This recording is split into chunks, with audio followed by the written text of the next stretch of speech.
Bismillahirrahmanirrahim. Dear students, Assalamu alaikum. Welcome to lecture number 26. So far we have studied three passive elements: resistors, capacitors and inductors individually. So now we are ready to prepare circuits having various combinations of 2 or 3 of the passive elements. इस lecture में हम RC and RL circuits को study करेंगे। RC circuit में आपके पास series में एक जो रेजिस्टर होता है और एक कैपेसिटर होता है, इसलिए इसको RC सर्किट कहते हैं। इसी तरह RL सर्किट में आपके पास सीरीज़ में एक रेजिस्टर होता है और एक इंडक्टर होता है, और इसलिए हम इसको RL सर्किट कहते हैं।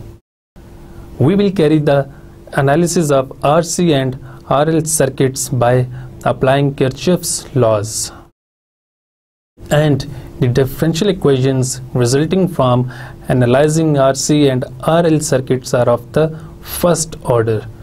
Hence the circuits are collectively known as first order circuit. Circuit excitation. So there are two types of excitation. First type में सर्किट के अंदर जो स्टोरेज एलिमेंट होते हैं वो सर्किट को एक्साइट करते हैं, और उन सर्किट्स को हम कहते हैं सोर्स फ्री सर्किट्स। उन सर्किट में कोई आपके पास वोल्टेज सोर्स या करंट सोर्स नहीं होता, जबकि उसमें आपके पास जो इंडक्टर या कैपेसिटर होता है उसके अंदर जो इनिशियली एनर्जी स्टोर होती है वही सर्किट को एक्साइट करती है। इनको हम सोर्स फ्री सर्किट या free of independent sources circuit भी कहते हैं। और दूसरी किस्म के सर्किट में हम डीसी सोर्स से एक्साइटेशन कर रहे होते हैं, और इसमें हम बेसिकली वोल्टेज सोर्स या करंट सोर्स अप्लाई करते हैं जो कि सर्किट को एक्साइट कर रहे होते हैं। तो सबसे पहले हम बात करते हैं सोर्स फ्री RC सर्किट्स की। A source free RC circuit occurs when its DC source is suddenly disconnected. Suppose ये आपके पास एक सर्किट है जो कि आप इस स्लाइड में देख रहे हैं। इसमें एक्चुअली इनिशियली यहाँ पे एक वोल्टेज सोर्स कनेक्टेड था, और जब उस वोल्टेज सोर्स ने कैपेसिटर को फुली चार्ज कर दिया है तो उस सोर्स को सडनली रिमूव कर दिया और आपके पास बाकी सर्किट ये रह गया है। अब इसमें आपके पास सिर्फ एक कैपेसिटर और एक रेजिस्टर है, और इसमें आपके पास एक से ज़्यादा कैपेसिटर और एक से ज़्यादा रेजिस्टर भी हो सकते हैं, और फिर हम कैपेसिटर्स का total equivalent capacitors find out करते हैं, और इस तरह रेजिस्टर का total equivalent resistor find out करते हैं। सो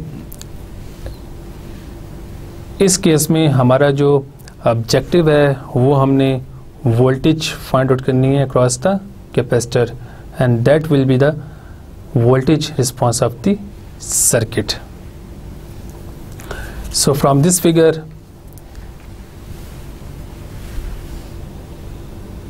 हम कह सकते हैं कि जो कैपेसिटर है it is initially charged, so we can assume that at time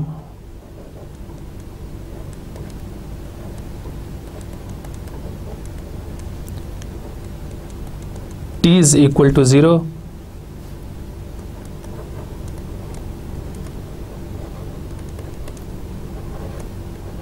the initial voltage is V of 0 is equal to V naught. So this is the initial voltage in the capacitor, and the corresponding energy in the capacitor is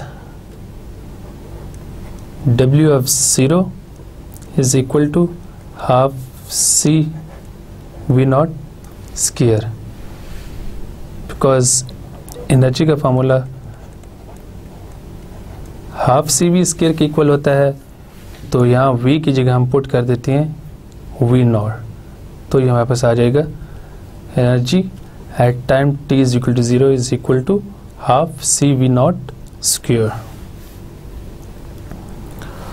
और अब हम इस note पे, suppose इस note को मैं ए कह देता हूँ, हम केसीएल अप्लाई करते हैं।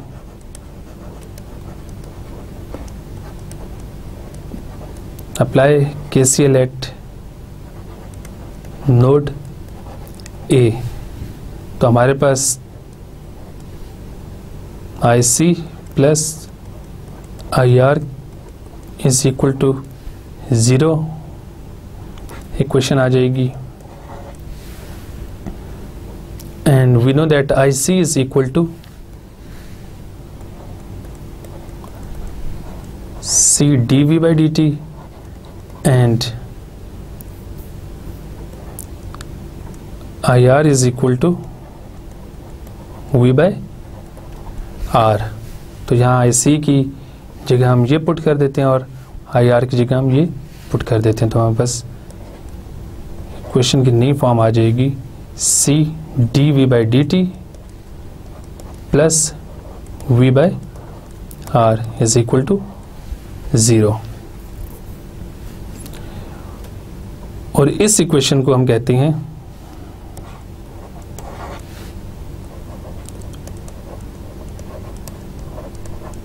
फर्स्ट ऑर्डर डिफरेंशियल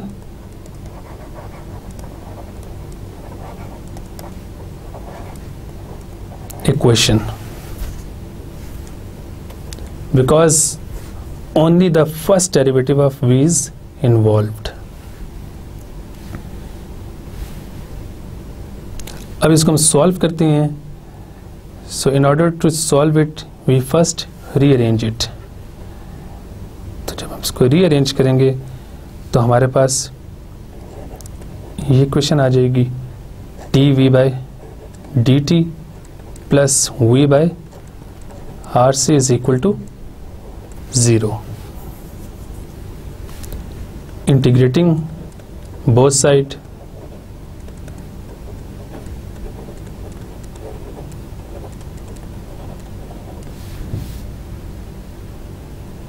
तो ये हमारे पास यहाँ बन जाएगा L N of V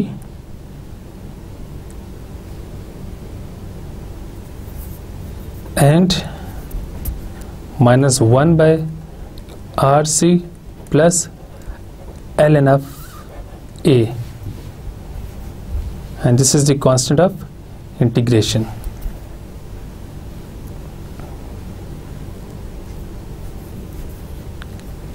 Now taking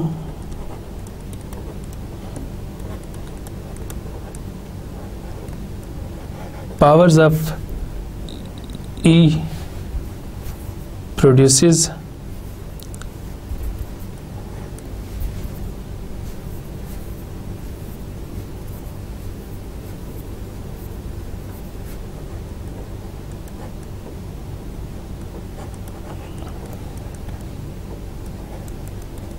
this equation,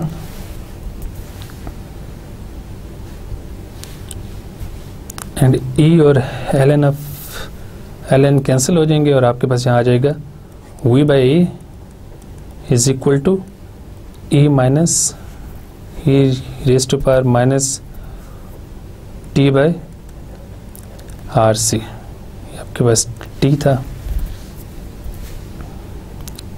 so V of T is equal to A E raise to power minus T by R C.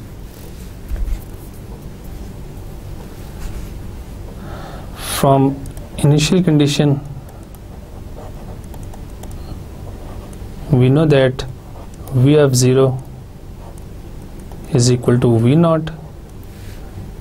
so इसमें जब हम t की जगह 0 पुट करेंगे तो ये हमारे पास आ जाएगा V of 0 is equal to A, because जब यहाँ t की वैल्यू हम 0 पुट करेंगे तो e की पावर 0 बन जाएगा और e की पावर 0 इज इक्वल टू 1। तो यहाँ आपके पास V not of 0 is equal to A आ जाएगा, and we know that V of zero is equal to V not. तो यहाँ हम ए की जगह वी नॉट की वैल्यू पुट कर सकते हैं। तो हमारे पास ये वाली इक्वेशन आ जाएगी इसके equal.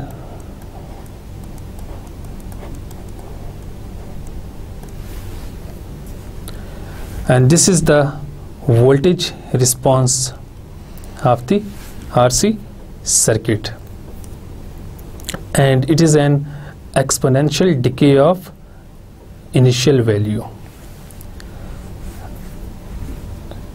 And since the response is due to the initial energy stored and the physical characteristics of the circuit and not due to some external voltage or current source, it is called the natural response of the circuit. The natural response of a circuit refers to the behavior in terms of voltage and current of the circuit itself with no external source of excitation. तो हमारे पास जो voltage response के लिए equation आई थी वो ये थी, और अगर हम इस इक्वेशन को ड्रॉ करें तो हमारे पास इस तरह का एक ग्राफ आता है, and suppose this is time axis and this is voltage V axis. तो इस पॉइंट पे जो वोल्टेज है वो आपके पास वी नॉट है, because at time zero capacitor is fully charge और इसके क्रॉस वोल्टेज वी नॉट है। लेकिन जैसे जैसे टाइम इंक्रीज होता जा रहा है आप देख रहे हैं कि वोल्टेज डिक्रीज होती जा रही है, और जब वोल्टेज इस पॉइंट तक डिक्रीज हो जाएगी, that is 0.368 V naught, so this time is known as time constant tau। और जैसे जैसे टाइम इंक्रीज होता जा रहा है वोल्टेज डिक्रीज होती जा रही है, और एक टाइम आएगा कि आपके पास वोल्टेज ज़ीरो के इक्वल हो जाएगी। इट मीन्स के कैपेसिटर फुली डिस्चार्ज हो गया है।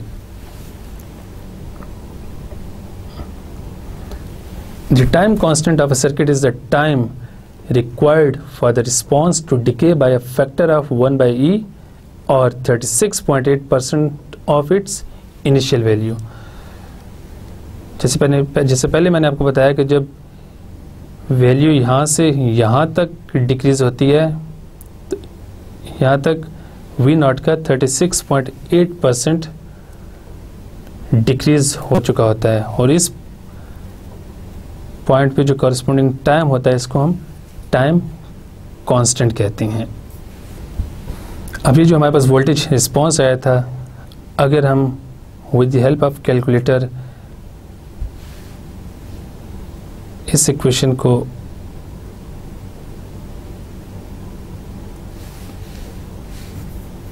सॉल्व करें तो हमारे पास डिफरेंट टाइम्स के लिए ये वैल्यूज़ आएंगी V of T by V not के लिए। जब टाइम टा होगा तो हमारे पास वैल्यू ये होगी, जब हम टाइम टू टॉप पुट करेंगे तो हमारे पास वैल्यू ये आएगी, जब टाइम थ्री टॉप पुट करेंगे तो हमारे पास वैल्यू ये आएगी। इस तरह 5 टॉप है हमारे पास वैल्यू ये आ जाएगी। तो आप इसमें नोट कर सकते हैं कि after 5 tau the voltage across the capacitor is less than 1% of V naught। इसको अगर आप देखें तो ये आपके पास बनता है 0.674%। अगर आप इसकी परसेंटेज निकालें तो ये बनता है 5 टॉप पे जो वैल्यू आ रही है that is 0.674% and it is less than 1%। सो इस टाइम पे आपका कैपेसिटर या तो फुली चार्ज हो जाता है या इस टाइम के बाद फुली डिस्चार्ज हो जाता है. So we can say that capacitor is fully discharge और charged after 5 time constant. So here from this equation जो टा है that is equal to RC. और ये जो ग्राफ है ये शो कर रहा है the value of voltage at every time tau. 1 tau पे आपके पास ये वैल्यू आ रही है, 2 टॉ पे आपके पास ये वैल्यू आ रही है, 3 टॉ पे ये वैल्यू आ रही है, 4 टॉ पे ये आ रही है और 5 टॉ पे आप देखेंगे वोल्टेज अक्रॉस द कैपेसिटर 0 आ रही है. इट मीन्स कि कैपेसिटर फुली डिस्चार्ज हो गया है. सो हम ये अज्यूम करते हैं कि 5 टॉ हमारा एक स्टैंडर्ड है कि 5 टॉ के बाद कैपेसिटर फुली चार्ज होता है या 5 टॉ के बाद फुली डिस्चार्ज होता है.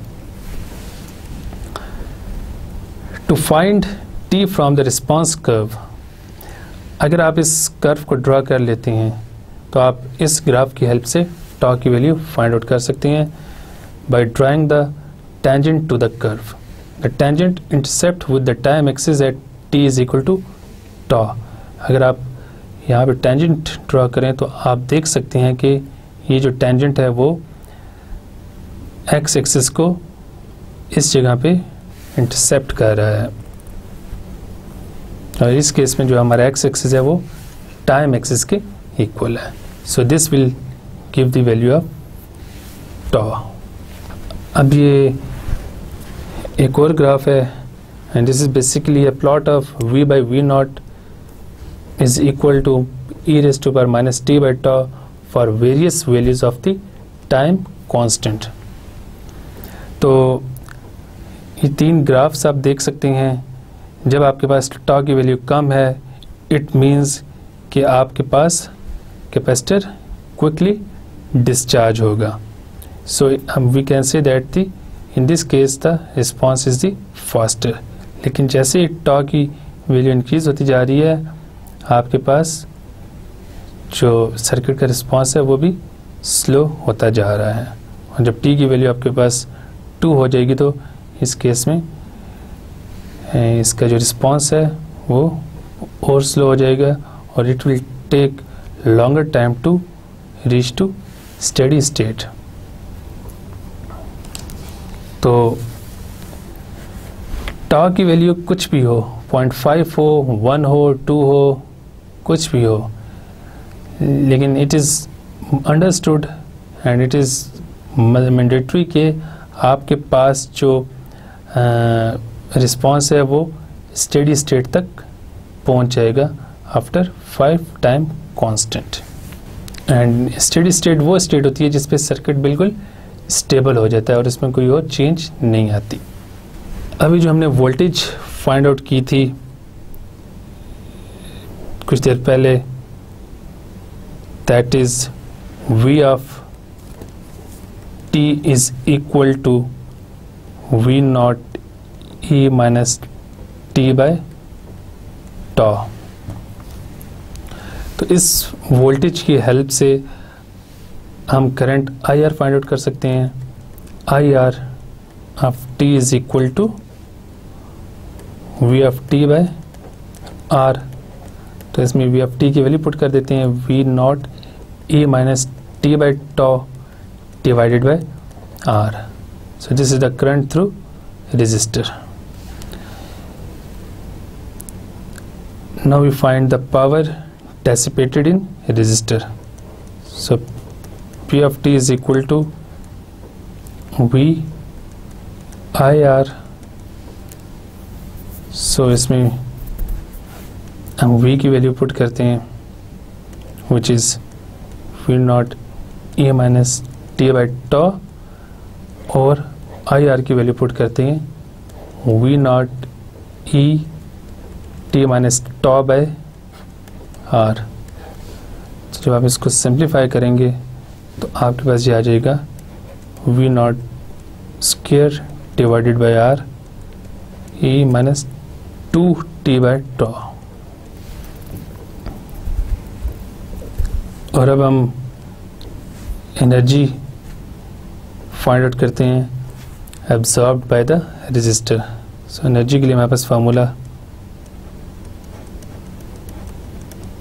ये है, 0 से t तक लिमिट है p इंटू डी टी।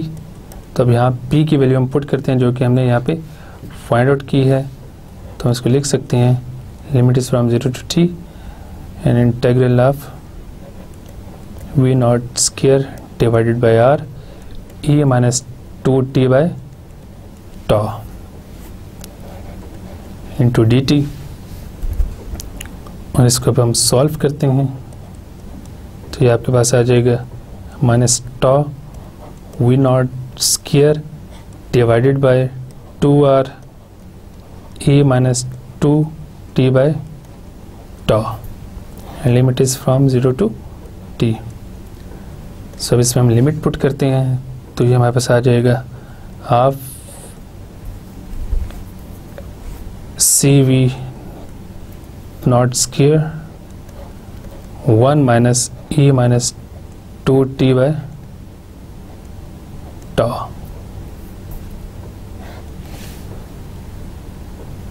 और here tau is equal to RC। अब आप इसमें नोट करें that as time reaches to infinity, so आपके पास एनर्जी जो है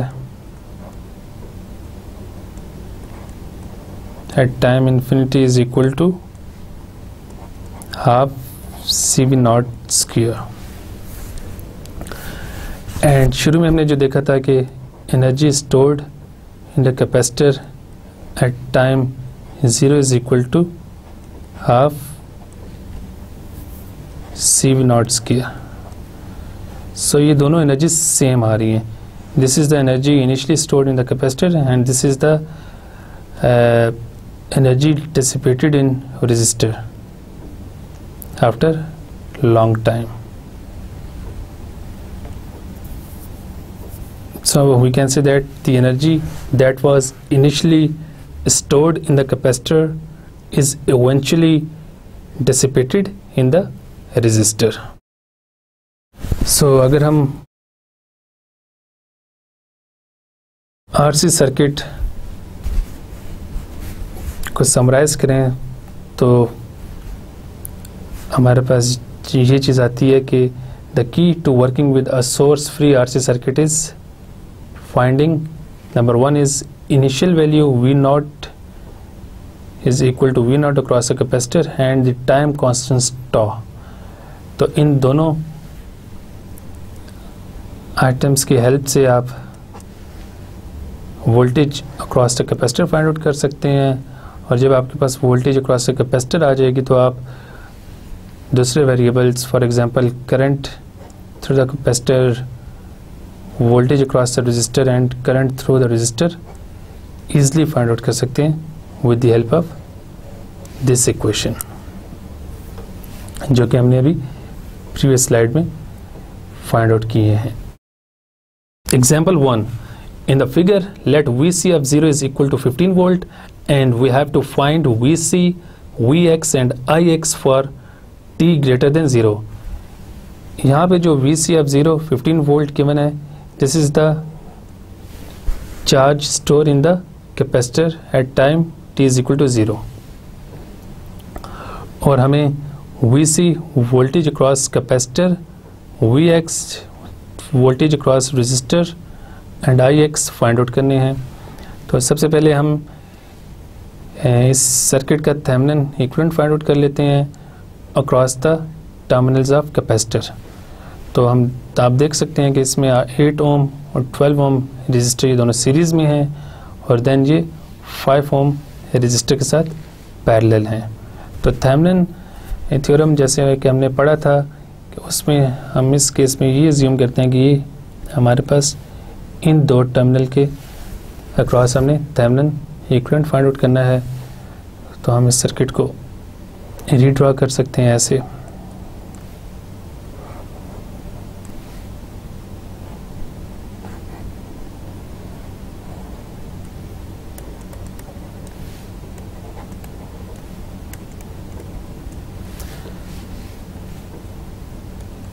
RTH हम यहाँ से देख रहे हैं इन 2 पॉइंट से, तो 8 ओम और 12 ओम रजिस्टर ये दोनों सीरीज़ में है, तो ये 20 ओम बन जाएंगे, और 20 ओम और 5 ओम ये एक दूसरे के पैरेलल हैं।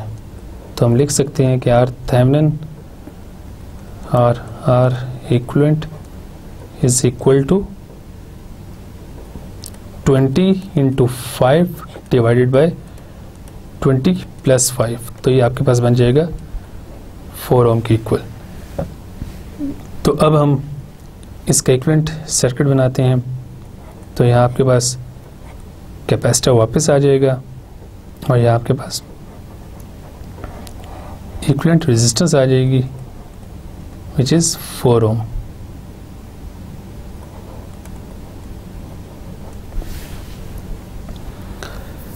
तो इसके बाद हम टॉ फाइंड आउट करते हैं। Tau is equal to R equivalent into C। तो R इक्विवेलेंट की वैल्यू हम इसमें 4 ओम पुट करते हैं, और इंटू C की वैल्यू हम पुट करते हैं 0.1 फैरेड। तो ये आपके पास आ जाएगा 0.4 सेकंड के equal. So as we know that V of t is equal to V of 0 E minus t by tau. This is the voltage across the capacitor.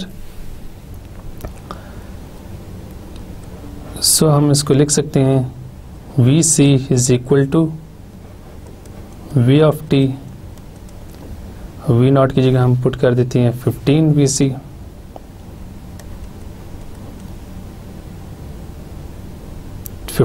Volt E minus t by tau की जगह put कर देते हैं 0.4।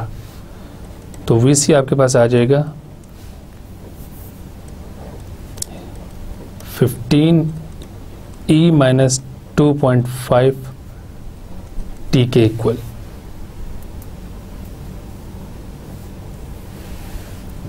और अब हमारे पास VC आ गया है, तो अब हम VC की हेल्प से Vx फाइंड आउट कर सकते हैं। तो आपके पास यहाँ पे VC वोल्टेज आ रही है, तो Vx को हम VDR से फाइंड आउट कर सकते हैं। So Vx is equal to 12 divided by 12 + 8 into VC। तो इसमें जब VC की वैल्यू ये पुट करेंगे और इसको सिंप्लीफाई करेंगे, तो Vx की वैल्यू हमारे पास आ जाएगी 9 E minus 2.5 t volts। And finally Ix की वैल्यू हम फाइंड आउट कर सकते हैं यूजिंग ओम्स लॉ। तो Ix is equal to Vx by 12। So इसमें Vx की वैल्यू जब हम पुट करेंगे और इसको 12 से डिवाइड करेंगे, तो हमारे पास आ जाएगा 0.75 e raised to power minus 2.5 t volts. तो इस तरह हमने इस सर्किट में VC, Vx and Ix find out किए हैं for t greater than 0। Example 2. The switch in the following circuit has been closed for a long time and it is opened at t is equal to 0. We have to find Vt for t greater or equal to 0, and then we have to calculate the initial energy stored in the capacitor. So इसको हम solve करते हैं step by step for time less than 0।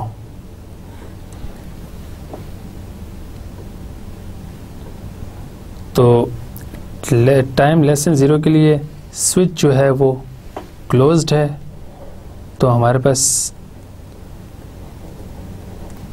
Circuit की नई form ये बन जाएगी।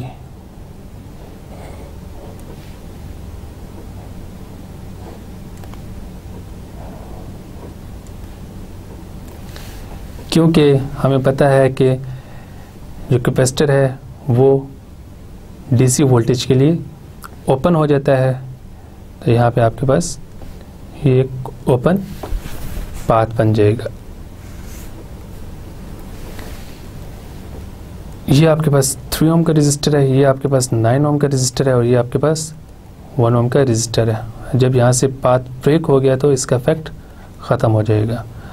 अब जो वोल्टेज 9 ओम रजिस्टर के क्रॉस होगी वही यहाँ पे होगी कैपेसिटर के क्रॉस, इसको हम VC कह देते हैं।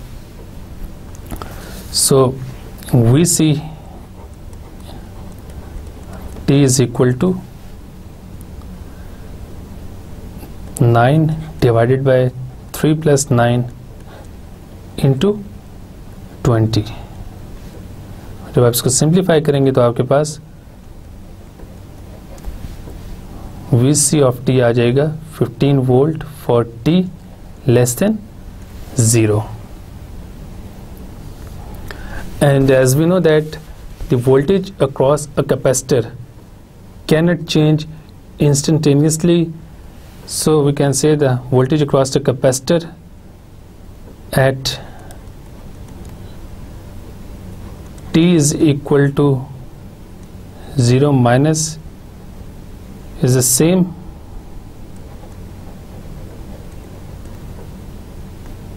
as at T is equal to 0। So we can write VC of 0 is equal to V naught is equal to 15 volt, because this is the time just before 0, और क्योंकि हमें पता है कि कैपेसिटर के क्रॉस वोल्टेज इंस्टेंटेनियसली चेंज नहीं होती, सो ये दोनों वोल्टेजेस बराबर होंगी।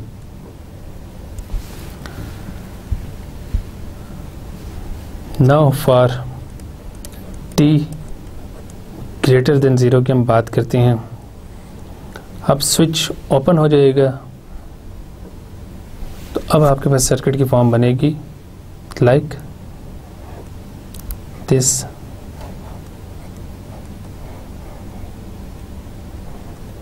This is 9 ohm resistor, this is 1 ohm resistor and this is 20 millifarad capacitor। सो अब इस सर्किट का हम, क्योंकि 2 रजिस्टर्स हैं 9 ओम एंड 1 ओम, इन दोनों को ऐड करके हम एक बनाते हैं ताकि हमारे पास RC सर्किट की स्टैंडर्ड फॉर्म आ जाए। तो ये हमारे पास सर्किट बन जाएगा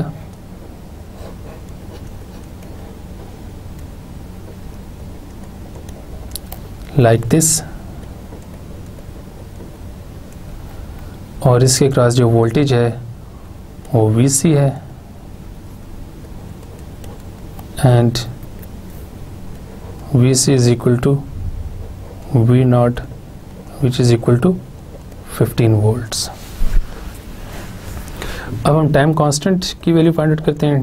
टॉ is equal to R equivalent, R equivalent is equal to 1 + 9 is equal to 10 ohm, चूँकि ये वैल्यू हमारे पास इंटू C, तो R इक्विवेलेंट की वैल्यू 10 है हमारे पास और C की वैल्यू हमारे पास है 20 × 10⁻³ फैरेड।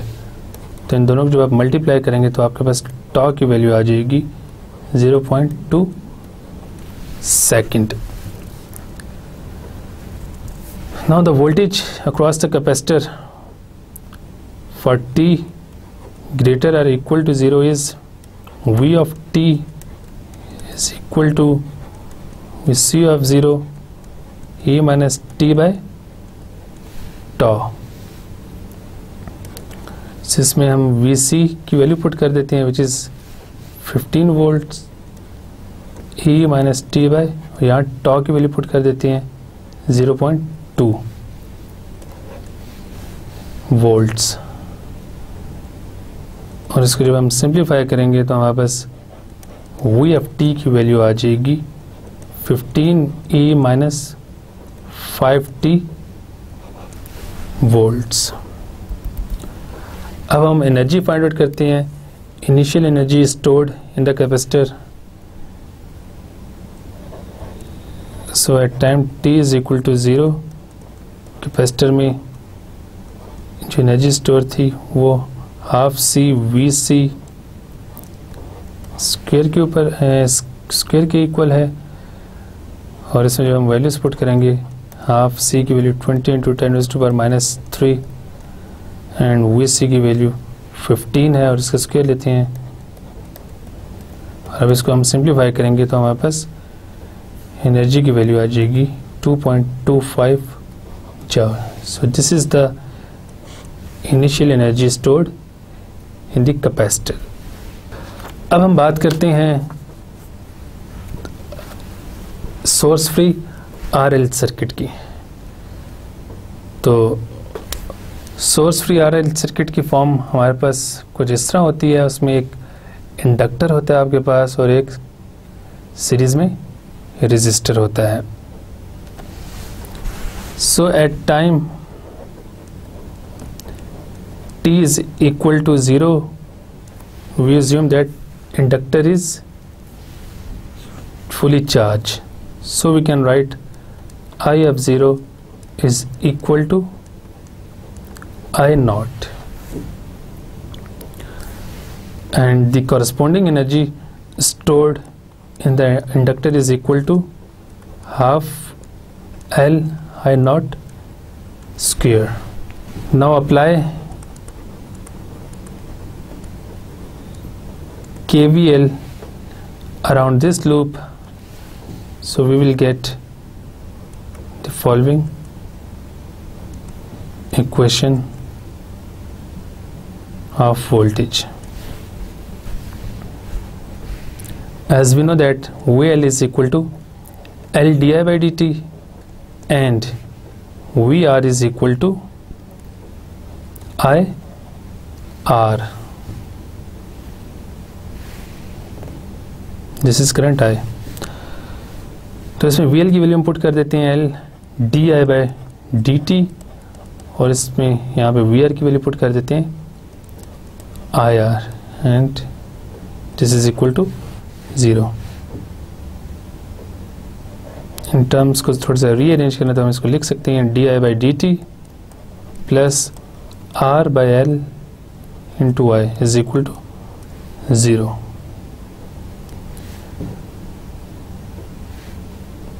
अब इस इक्वेशन को हम इंटीग्रेट करते हैं. सो हमारे पास ये फॉर्म आ जाएगी.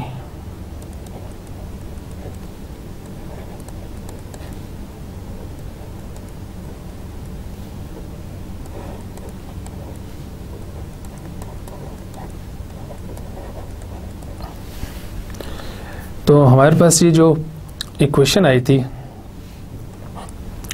इसको हमने रीअरेंज किया और फिर इसकी इंटीग्रेशन कर दिया तो आपके पास ये फॉर्म बन जाएगी.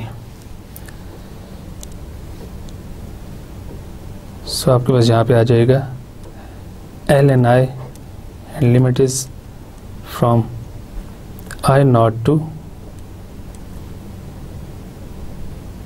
I of t. This is also I naught is equal to minus RT by L and limit is 0 to t. So this implies ln I of t minus ln I naught is equal to minus RT by L plus 0. तो आपके पास अब final equation ये बन जाएगी.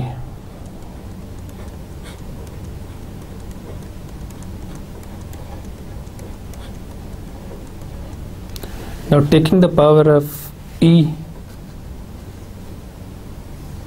so हमारे पास जब हम इसकी पावर लेंगे E की, E और ln कैंसिल हो जाएंगे तो आपके पास यहाँ पे आ जाएगा I of t यहाँ आ जाएगा आपके पास आई नॉट इस तरफ चला जाएगा, इज इक्वल टू के यहाँ E raise to power minus R T by L. यहाँ आपके पास सिर्फ एल था। तो so this is the I of t is equal to I naught minus e raised to power minus r t by L. It is the natural response of the RL circuit, and it is an exponential decay of the initial current. So this is the graph of the current response of the RL circuit. तो जब time zero था तो उस वक्त inductor fully charge था और उसमें आई not current था, and with the passage of time जैसे जैसे टाइम इंक्रीज होता जा रहा था तो आई नॉट की वैल्यू डिक्रीज होती जा रही है, एंड आफ्टर 5 टॉ आपके पास ये वैल्यू ऑलमोस्ट ज़ीरो हो गई है, जो आप यहाँ पे देख सकते हैं। The smaller the time constant tau of a circuit the faster the rate of decay of the response. The larger the time constant the slower the rate of decay of the response. At any rate, the response decays to less than 1% of its initial value after 5 टॉ। सो हमारे पास जो current response आया था RC circuit का, वो मैं rewrite करता हूँ यहाँ पे।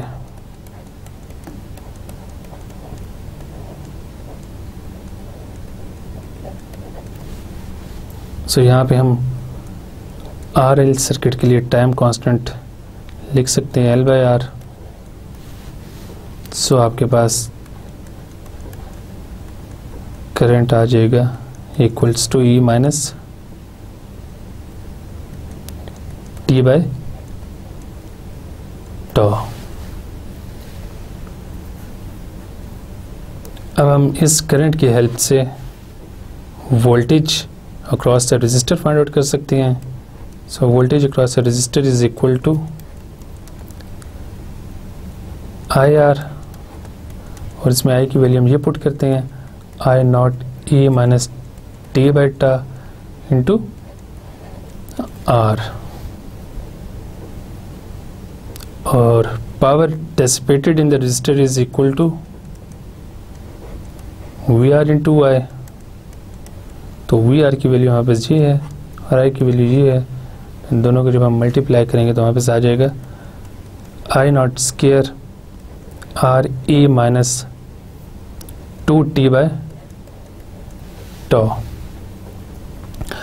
and finally the energy absorbed by the resistor is equal to WR t, and energy का फॉर्मूला हमें पता है कि integral of p dt and limit is from 0 to t। तो इसमें हम p की वैल्यू पुट करते हैं I naught square R E minus 2t by tau into D T. इसको सिंप्लीफाई करते हैं तो हमारे पास आ जाएगा -1/2 tau I naught square R E minus 2t by tau, limit is from 0 to t। और जब इसमें हम लिमिट्स पुट करेंगे तो हमारे पास एनर्जी की वैल्यू आ जाएगी 1/2 L I naught square into 1 minus E minus 2t by toe. So this is the formula for energy absorbed by the resistor. So when t tends to infinity, then W R infinity is equal to half L I not square. जब इसमें आप infinity put करेंगे तो ये term zero हो जाएगी, तो आपके पास 20 tends to infinity, then WR is equal to half L I not square. So which is the same as WL of 0, which is equal to, so आपके पास this energy and this energy are same, and WL of 0 is the initial energy stored in the inductor. Again, the energy initially stored in the inductor is eventually dissipated in the resistor. So ये एनर्जी जो inductor में initially store हुई थी वो है time t tends to infinity पे resistor के क्रॉस डेसिपेट हो जाएगी। The key to working with a source free RL circuit is to find the initial current through the inductor and the time constant t of the circuit. So जब आपके पास ये दोनों चीज़ें आ जाएंगी, then we can find the current through the inductor with the help of this two things. और जब आपके पास करंट थ्रू द इंडक्टर आ जाएगा तो आप इसकी हेल्प से inductor voltage, resistor voltage and resistor current easily find out कर सकते हैं। Example 3, the switch in the circuit has been closed for a long time. At t is equal to 0, the switch is opened. Calculate I of t for t greater than 0. तो इसको हम solve करते हैं। So when t is less than 0, then at that time switch is closed.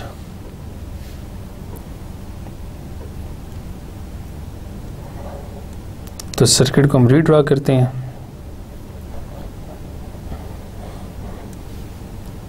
और हमें ये भी पता है कि इंडक्टर जो है वो डीसी वोल्टेज के लिए as a short circuit behave करता है।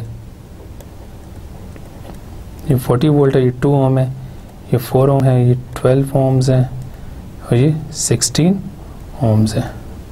और ये जो रेजिस्टर है ये शॉर्ट सर्किटेड रेजिस्टर है। तो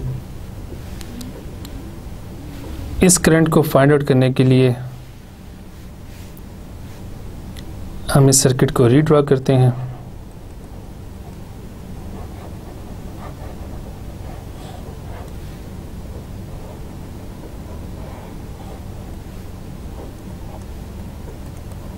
अब वो करंट एक्चुअली ये करंट होगा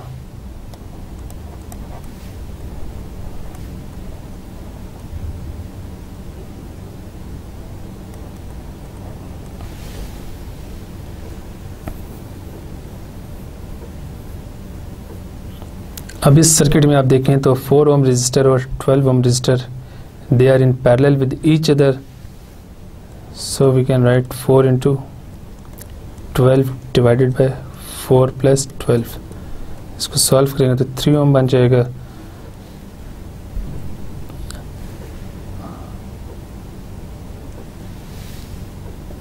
और अब हम I1 फाइंड आउट करते हैं,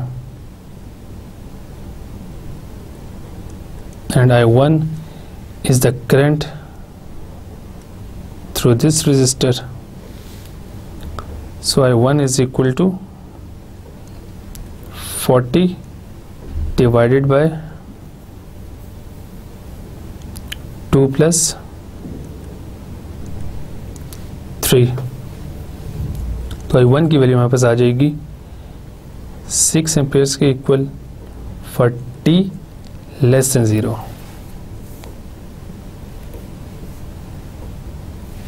और जब हमारे पास I1 की वैल्यू आ जाएगी तो इस वैल्यू की हेल्प से हम आई की वैल्यू इजली फाइंड आउट कर सकते हैं। So I F T is equal to 12, क्योंकि हमने I F T is the current through resistor 4 ohm, तो इसके अपोजिट रजिस्टर आ रहा है 12 ओम। सो बाई सी डी 12 आपके पास ऊपर आ जाएगा, divided by 12 plus 4 into current I1, तो ये आपके पास आ जाएगा 6 एम्पेयर्स के इक्वल।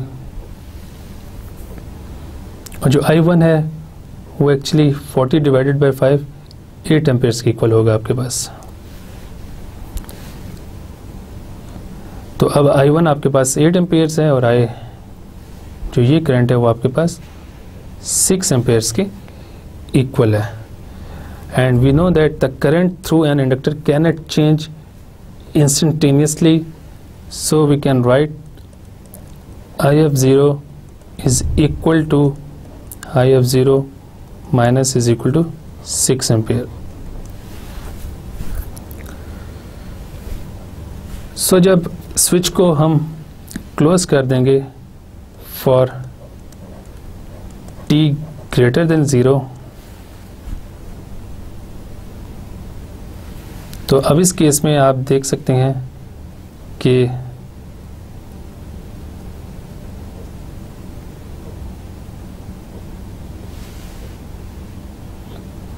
जब हम स्विच को ओपन कर देंगे फॉर t ग्रेटर देन 0, तो आपके पास अब ये जो बैटरी है ये डिस्कनेक्ट हो जाएगी फ्रॉम द रिमेनिंग सर्किट। तो आपके पास अब जो रिमेनिंग सर्किट आएगा वो ये होगा।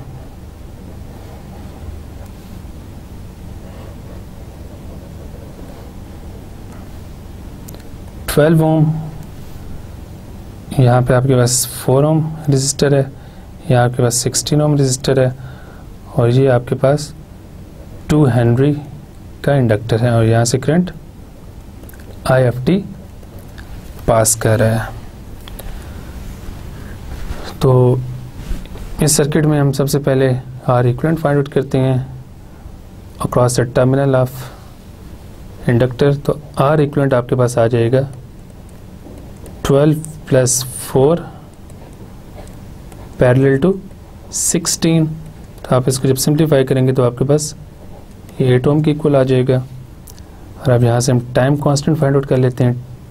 टॉ is equal to L by R equivalent. तो L की वैल्यू 2 है हमारे पास, R इक्विवेलेंट की वैल्यू 8 है, तो ये हमारे पास आ जाएगा 1/4 सेकेंड।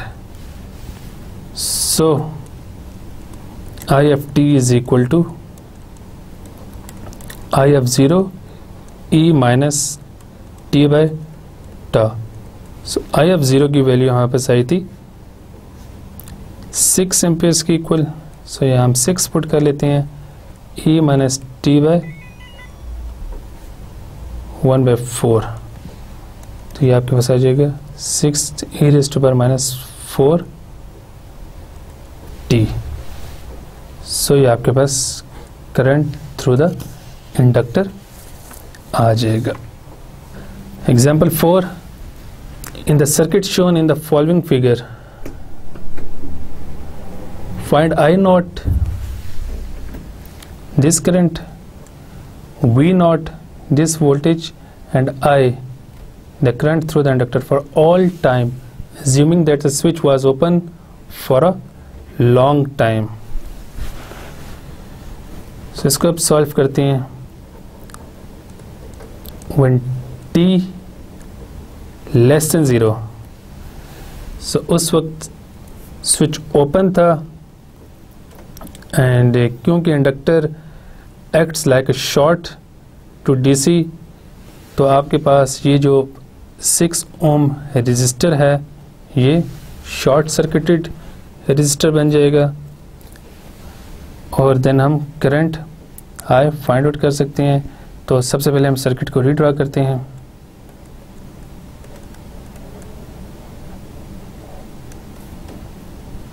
अब इस केस में आपके पास स्विच ओपन है, जबकि ये इंडक्टर आपके पास शॉर्ट हो जाएगा और यहाँ से जो करंट पास कर रहा है that is current I. This is 2 ohm resistor, this is 3 ohm resistor. अब क्योंकि ये बाईपास हो जाएगा तब आपके पास सर्किट की फॉर्म बन जाएगी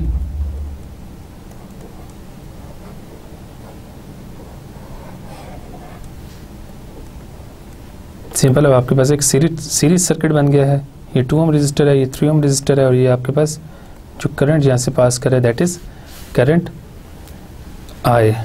सो हम I यहाँ से फाइंड आउट कर सकते हैं। I of t is equal to 10 divided by 2 plus 3, so it is equal to 2 ampere for t less than 0 and V नॉट is the voltage across 3 ohm resistor. So हम यहाँ से V नॉट भी find out कर सकते हैं। So V not of t is equal to 3I of t, तो ये आपके पास बन जाएगा 6 volts for t less than 0 and so we can say that I of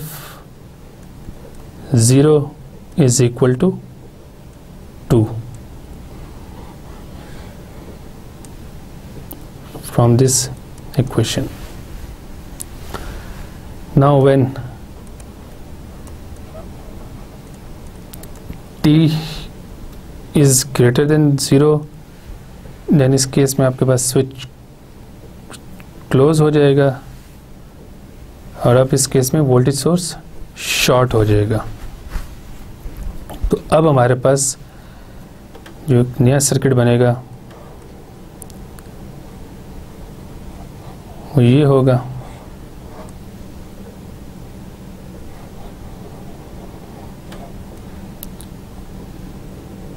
This is 3 ohm resistor, this is 2 Henry inductor and this is 6 ohm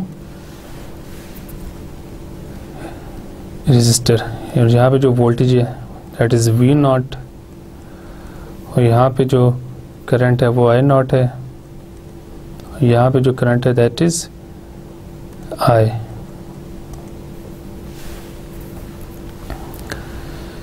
सो अब इस circuit में हम सबसे पहले आर इक्विवेलेंट फाइंड आउट करते हैं क्योंकि हमने इसको स्टैंडर्ड फॉर्म में लेके आना है जिसमें आपके पास सिर्फ एक इंडक्टर और एक रेजिस्टर होता है। सो आर थेवेनिन और R equivalent is equal to 3 parallel to 6 क्योंकि दोनों पैरेलल हैं तो ये आपके पास बन जाएगा 2 ओम और यहाँ से हम टॉ की वैल्यू निकाल लेते हैं L बाय RTH। तो इसमें L की वैल्यू और RTH की वैल्यू जब हम पुट करेंगे तो हमारे पास टॉ की वैल्यू आ जाएगी 1 सेकंड के equal. Thus the current through the inductor is equal to I of 0 E minus T by tau and I of 0 is equal to 2 E minus T और tau की वैल्यू 1 पुट करेंगे तो आपके पास ये current की value आ जाएगी for t greater than 0। और क्योंकि inductor is in parallel with the 6 ohm and 3 ohm resistor, so we can find V naught like this. V naught T is equal to minus VL and it is equal to minus L di by dt। और अब यहाँ पे हम I की value put कर देते हैं तो ये हमारे पास आ जाएगा minus L D by D T और यहाँ पे आई की वैल्यू पुट कर देते हैं आई ऑफ 0 ये माइनस टी बाई टॉ। तो इसमें जब एल की वैल्यू आई ऑफ 0 की वैल्यू टॉ की वैल्यू पुट करेंगे तो वी नॉट ऑफ टी की वैल्यू हमारे पास आ जाएगी 4 exponential raised to power minus t volts। for time t greater than 0. And finally I naught of t is equal to VL by 6, and it is equal to minus 2 by 3 E minus t amperes for t greater than 0. So हम आई not की values को इकट्ठा करते हैं और आई की values को इकट्ठा लिख देते हैं. सबसे पहले आई नॉट की वैल्यूज़ को मैं इकट्ठा लिखता हूँ. तो हमारे पास आई नॉट की वैल्यूज़ एक 0 एम्पेयर आई थी for T less than 0, and दूसरी आई थी minus 2 by 3 E minus t ampere for T greater than 0. इसी तरह हम आई ऑफ टी की वैल्यूज़ लिख देते हैं. आई ऑफ टी की वैल्यूज़ भी हमारे पास दो आई थी, एक 2 ampere for T less than 0, and दूसरी हमारे पास आई थी 2 E minus t ampere for T greater or equal to 0. और इसी तरह हम वी नॉट ऑफ टी की वैल्यूज़ लिख देते हैं. So V naught of T की वैल्यू हमारे पास आई थी 6 volt for T less than 0 and 4 exponential raised to power minus T volt for T greater than 0. So अगर हम आई ऑफ टी और आई नॉट ऑफ टी की values को ड्रॉ करें तो हमारे पास कुछ इस तरह के ग्राफ्स आएंगे. तो हम नोट कर सकते हैं कि the inductor current is continuous at T is equal to 0. इस टाइम पे अगर आप देखें दिस इज़ टाइम 0, तो इस पे इंडक्टर का करंट कंटिन्यूस है. while the current through 6 ohm resistor which is I naught drops from 0 to minus 2 by 3 at t is equal to 0, and the voltage across a 3 ohm resistor drops from 6 volts to 4 at t is equal to 0. So this is the graph for these three equations.